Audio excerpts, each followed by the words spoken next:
Hai guys, kembali lagi bersama gue di Time Movie 21. Jadi di kesempatan kali ini gue akan kembali membahas sekaligus mereview sebuah film garapan sutradara James Wan yang dirilis pada tahun 2021.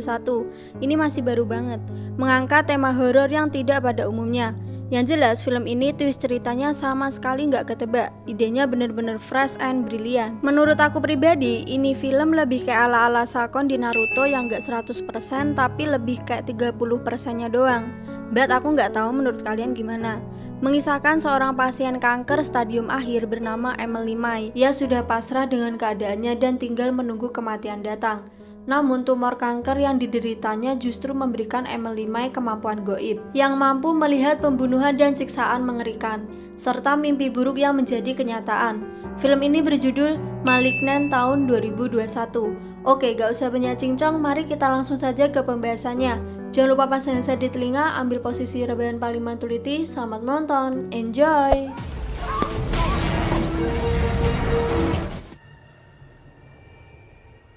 Untuk bagian prolog film, kita akan disuguhkan pemandangan rumah sakit pada tahun 1993, yang dimana kalau rumah sakit pasti jelas ada dokter.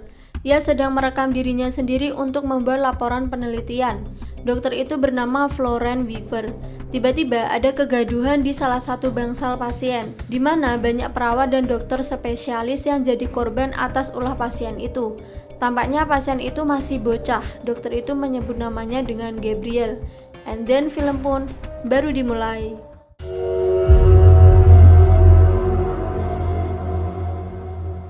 Di awal film kita akan melihat Madison yang baru saja pulang dari kerja. Ia tampaknya lagi hamil dan kelelahan gitu. Kemudian masuk ke kamar dan melihat suaminya lagi nonton film.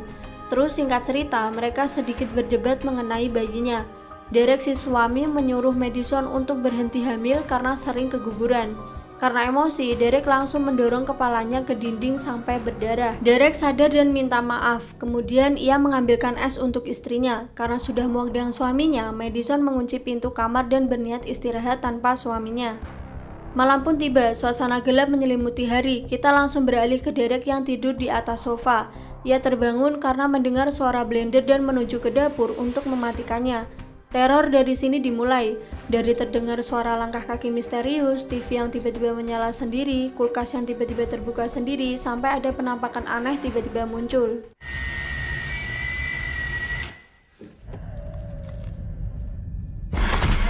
Maddie kaget kemudian terbangun dan langsung teringat dengan suaminya. Ia langsung pergi ke bawah untuk melihat Derek dan kaget ternyata Derek sudah meninggal dengan keadaan mengenaskan.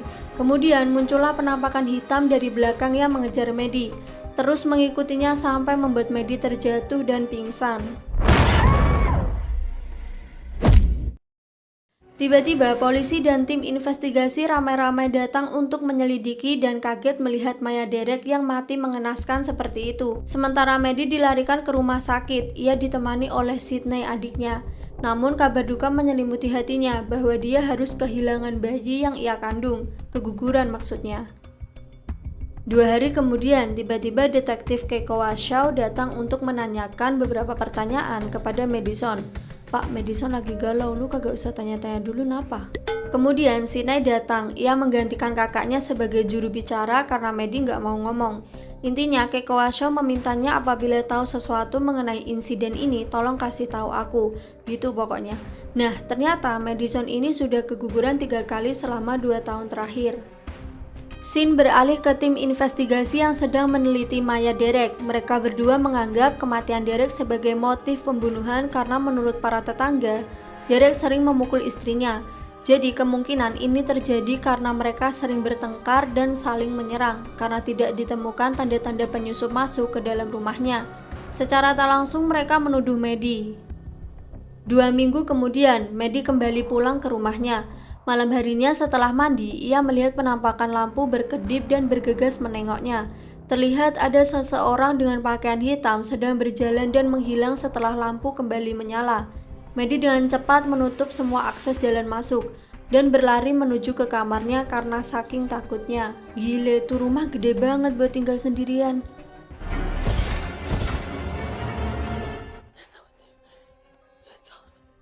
Keesokan harinya, Medi langsung ngapain dia, pokoknya itu kalian lihat sendiri, dia lagi menutup ketat semua jalan masuk dan memasang grendel sebagai bentuk perlindungan diri. Sampai adiknya nggak bisa masuk, padahal dia bawain kaserol buat Medi.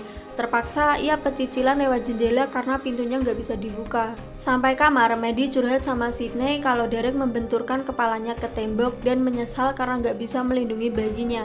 Karena Medi bener-bener pengen punya anak. Mengingat sebenarnya dia bukan kakak kandung Sydney, jadi Medi adalah anak adopsi yang dirawat oleh orang tuanya Sydney, because ibu kandungnya Medi meninggal setelah melahirkannya. Kemudian Sin langsung beralih ke nggak tahu dia siapa, pemandu wisata kayaknya. Ia lagi jelasin tentang kota bawah tanah Seattle. Nah, bla bla bla, setelah selesai dengan pekerjaannya, ia mematikan lampu dan kemudian ada suara langkah kaki yang terdengar di lorong. Pas dilihat nggak ada siapa-siapa. Namun tiba-tiba ibu itu dengan anehnya sudah ada di suatu tempat dengan keadaan kaki dan tangan yang sudah terikat dan mulut yang sudah plesteran. Dari samping, makhluk misterius sedang mengacak-ngacak tas si ibu ini dan mengambil sarung tangan serta jaket, kemudian langsung menelpon Dr. Weaver. Dokter ini adalah dokternya Gabriel di prolog film tadi. Seketika kita beralih ke Madison yang hendak mencuci baju, namun suasana kemudian menjadi mencekam dengan suara-suara yang memekik telinga. Ia menuju ke bawah untuk memasukkan baju kotornya ke mesin cuci dan terkagetlah dia, tiba-tiba ada Dr. Weaver di dalam mesin cuci itu. Maddie disihir seolah tak bisa bergerak menuju keadaan yang berbeda dari rumahnya. Kemudian melihat kejadian menyeramkan. Ia seperti mengalami kejadian mimpi buruk melihat peristiwa pembunuhan mengerikan yang dilakukan seseorang.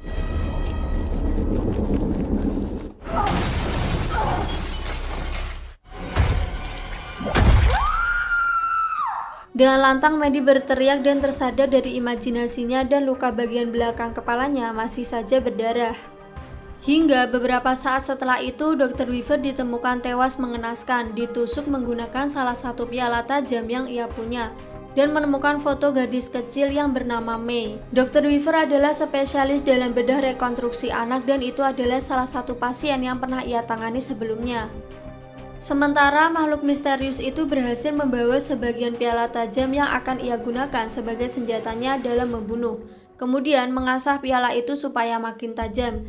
Dan ibu-ibu pemandu wisata kala itu juga masih terikat rapi di sana dan berusaha untuk membebaskan diri. Sin langsung beralih ke Madison yang shock mendengar berita kalau Dr. Weaver meninggal. Di mana saat ia bermimpi, dokter itu ada dalam bayang-bayangannya. Ia kaget, shock gak karu-karuan. Karena bagaimana bisa? What happened? Kok aku bisa lihat kejadian pembunuhannya dengan jelas padahal saat itu aku lagi di rumah. Intinya Maddie bener-bener merasa mind-blowing banget deh. Di sisi lain, Mas Kakao masih sibuk dengan penyelidikannya dan menyuruh rekannya untuk menuakan foto anak kecil itu menjadi 30 tahunan. Loh, ternyata foto bisa dituakan ya di kasus kayak gini. Wah, saya baru tahu. Lanjut, kemudian kita diperlihatkan dengan bapak tua sedikit botak. Ini sepertinya dokter spesialis temannya Dr. Weaver waktu di prolog film. Yang aku yakin dia akan mendapat teror selanjutnya. Karena lupa menutup jendela, makhluk itu masuk. Main halus gak langsung bunuh. Tiba-tiba Maddie kembali dibawa masuk ke imajinasinya melihat bapak botak itu kembali dibunuh secara sadis oleh makhluk itu.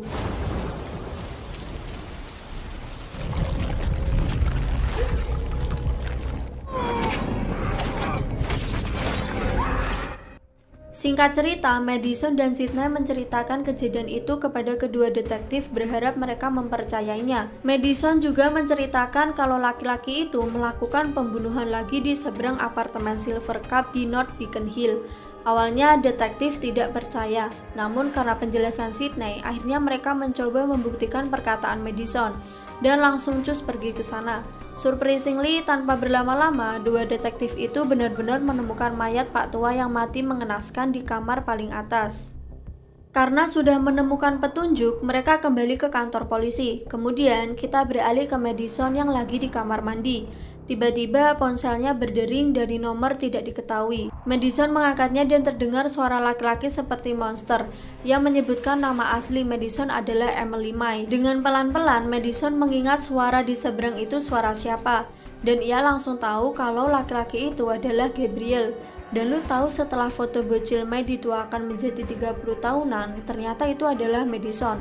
Oke, agak mumet ya filmnya, sabar.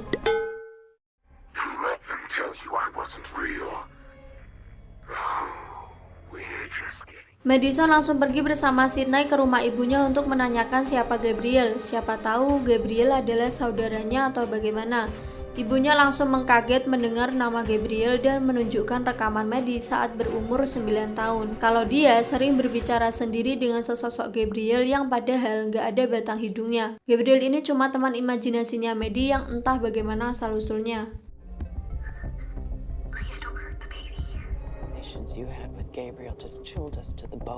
Scene langsung beralih ke Keikoa yang akhirnya menemukan hasil penelitian pasien atas nama Emily May.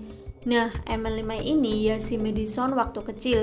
Dulu ketika Maddie menderita kanker, ketiga dokter itulah yang membantu pengobatan Maddie. Setelah mengetahui Dr. Weaver meninggal dan dokter kepala botak juga meninggal, Keikoa langsung bisa menyadari kalau teror selanjutnya akan mengarah ke Dr. John Gregory. Keikoa langsung searching mencari alamat rumah si dokter dan cus menuju ke sana. Dan seperti biasa, Maddie kembali dibawa masuk ke dalam bayang-bayangnya Gabriel sebagaimana ia membunuh para korban. And yeah, Keikoa kemudian datang dan melihat mayat dokter yang tewas mengenaskan di bak kamar mandi. Tiba-tiba Gabriel menyerang Keikoa dari belakang dan terjadilah adu pertarungan antara mereka berdua. Gabriel tertembak dan langsung kabur menuruni apartemen dengan tangan kosong. Dia S3 lulusan ninja, makanya pinter kayak gitu.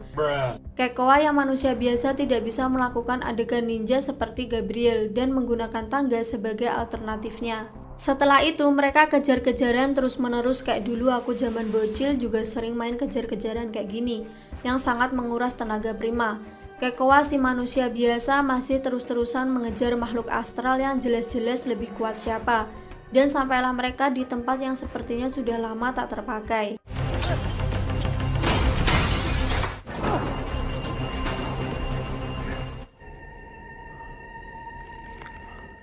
Wah, sangat creepy sekali ya kamu Gabriel rebahan di situ. Mereka sempat beradu tarung dan kemudian Gabriel berhasil pergi meninggalkannya. Keesokan harinya, Madison ditemui oleh detektif karena berkaitan dengan kasus-kasus yang sudah terjadi. Intinya, ketiga dokter itu tewas dan Madison dulu adalah pasiennya. Siapa tahu ia mengingat kejadian masa lalunya yang berkaitan. Padahal Maddie udah nggak inget apa-apa. Kemudian mereka kayak melakukan terapi seperti dihipnotis gitu untuk menceritakan masa lalunya. Intinya dulu Madison yang punya nama asli Emily May diadopsi oleh ortunya Sydney. Gabriel yang nggak tahu siapa ini mengikutinya ke rumah baru itu. Dan setiap kali Gabriel melakukan kesalahan, Madison lah yang akan jadi sasaran karena Gabriel hidup di jiwanya Madison. Jadi lebih kayak hasutan setan gitu. Gabriel selalu menyuruh Madison melakukan hal-hal jahat, salah satunya membunuh bayi di kandungan ibu angkatnya. Namun untungnya ia segera tersadar dan lahirlah Sydney yang sekarang jadi adiknya. Intinya Gabriel sangat-sangat tidak menginginkan kelahiran Sydney waktu itu.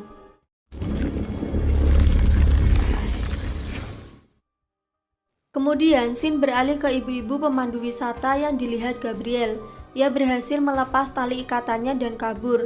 Namun nas, tiba-tiba ia terjatuh dan langsung menembus jatuh ke rumah Madison, yang dimana saat itu para detektif sedang berada di rumahnya. Madison kaget sekaget-kagetnya, lah kok bisa ada orang di loteng? Mobil polisi kembali datang beramai-ramai ke rumah Maddie melakukan penyelidikan di atas loteng, dan menemukan jaket serta senjata yang pernah dipakai oleh Gabriel. Impossible, semakin mumet ya. Sementara Maddie udah shock banget, bingung sama semua yang terjadi. Udah stres banget dia, kayak sebenarnya apa sih yang terjadi, jangan buat aku bingung deh. Sementara adiknya berusaha meyakinkan para detektif kalau Maddie nggak mungkin ngelakuin hal kayak gitu. Dan si detektif ibu-ibu jadi semakin yakin kalau Maddie lah yang membunuh suaminya dahulu kala. Jangan sok tahu dulu bu, lu bukan lagi berhubungan sama manusia masalahnya. Sesampainya di kantor polisi, Maddie diinterogasi habis-habisan mengenai jaket, potongan piala, dan wanita parubaya. Madison yang gak ngerti apa-apa ia menyangkalnya dengan mengatakan kalau itu semua adalah ulah Gabriel. Tiba-tiba telepon berdering, tertulis nomor tidak diketahui, dan itu adalah Gabriel. Ia mengatakan kalau Madison tak tahu kalau dirinya bersembunyi di loteng rumahnya. Karena hal itu, untuk sementara waktu Madison ditahan di sel penjara. Di dalam sel itu, ia diganggu sama penghuninya yang lebih dulu. Isinya mbak-mbak meresahkan open BO. Suka bikin gara-gara mulu, padahal Maddie diem-diem baik. Scene beralih ke Sydney yang sedang mencari informasi mengenai alamat rumah sakit yang dulu Madison dirawat di situ. Ia mendapatkan alamat itu dari ibunya dan langsung gercep pergi ke sana, ke rumah sakit penelitian Simeon. Ternyata rumah sakit itu sudah lama tutup dan kosong. Di sana ia mencari catatan medis atas nama Emily May dan juga menemukan video hasil penelitian atas nama Emily May. Sydney langsung membawanya pulang ke rumah untuk melihat video itu. Nah, jadi gini ceritanya. Ibunya Emily May yaitu Serena May dulunya hamil di umur 14 tahun karena diperkosa dan melahirkan si Emily ini. Sayangnya, kelahiran Emily May ini fenomena yang sangat langka karena dia lahir kembar siam, namun kembarannya lebih kayak yang makhluk parasit mengerikan dan menjijikkan gitu. Akhirnya, Serena menyerahkan hak pengasuhnya pada dokter karena dia tidak tahu cara merawatnya. Selanjutnya, kita akan melihat pengakuan Emily bahwa dia menjadi sangat agresif karena ulah kembarannya ini, namanya Gabriel. Emily sering melakukan hal-hal jahat, salah satunya membunuh staf rumah sakit yang bernama Bobby. Mari kita lihat penampakan Emily ketempelan Gabriel di belakang tubuhnya.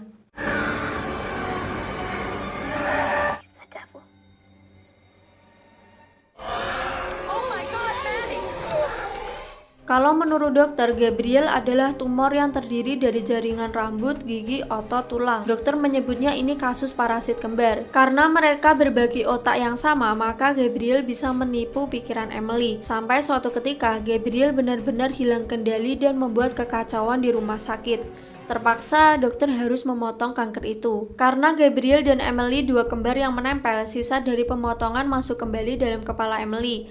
Karena kalau dipotong seluruhnya, maka akan membuat Emily meninggal. Nah, di kasusnya Madison, sisa potongan Gabriel yang tinggal di kepalanya ini hidup kembali setelah Derek suaminya membenturkan kepala Madison ke tembok. Hal itu membuat Gabriel kembali aktif dan membajak tubuh Emily demi keperluan dirinya dan pelampiasan nafsu muslihatnya. Intinya, ini tuh kayak satu tubuh tapi dua orang. Jadi selama ini yang melakukan pembunuhan-pembunuhan itu ya tubuh Madison yang dikendalikan oleh Gabriel. Gabriel sembunyinya di balik rambut Madison di belakang kepala. Udah bayangin aja ribetnya gimana. Sydney yang mengetahui hal itu langsung bergegas ke kantor polisi dan memberitahu informasi Madison ke detektif Kekoa lewat ponsel. Dan perlu kalian ketahui, sebenarnya ibu kandung Madison pun juga masih hidup. Kalian tahu wanita parubaya yang diikat Gabriel di loteng, ternyata itu ibunya Madison dan Gabriel. Sementara Madison yang berada di penjara semakin kesetanan karena mendapat perlakuan kasar oleh para penghuninya dan itu membuat Gabriel terbangun. Gabriel langsung melakukan perlawanan yang sangat kejam pada penghuni sel dan membuat mereka semua mati kehilangan nyawanya.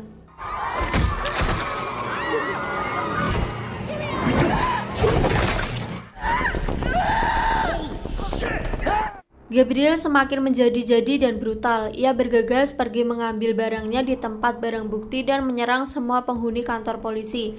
Yang Peter main peta umpet bakal selamat kayak mbak ini. Ia juga menyerang para detektif dan lain-lain. Untungnya detektif itu selamat meskipun luka berat. Gabriel bergegas pergi menemui ibunya ke rumah sakit dan di sana ia bertemu dengan Sydney, kemudian menyerangnya.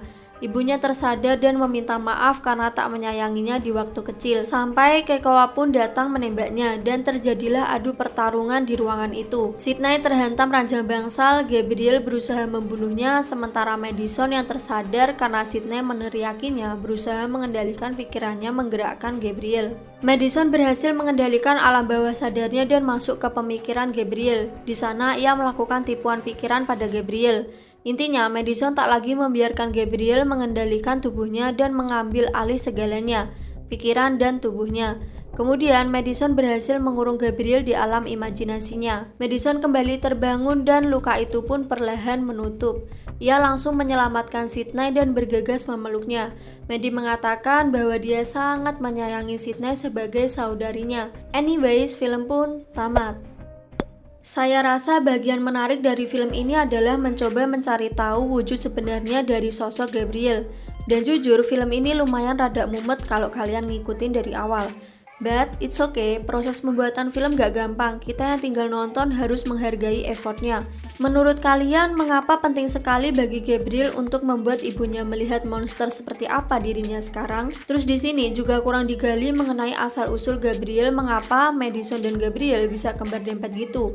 Apakah dulu ibunya dihamili oleh manusia setan atau bagaimana? Dan Gabriel sendiri tuh lebih kayak yang ninja, superhero sama monster, bukan setan malah menurutku. Next, film ini mendapat rating yang lumayan menurut IMDb yaitu 6,3 dari 10. Sedangkan menurut aku pribadi lebih ke 6,4 dari 10. Oke guys, sampai di sini dulu dongeng aku hari ini. Untuk kalian yang suka dengan videonya, jangan lupa untuk klik tombol subscribe karena subscribe itu gratis. Thank you for watching. See you on my next video. Bye bye.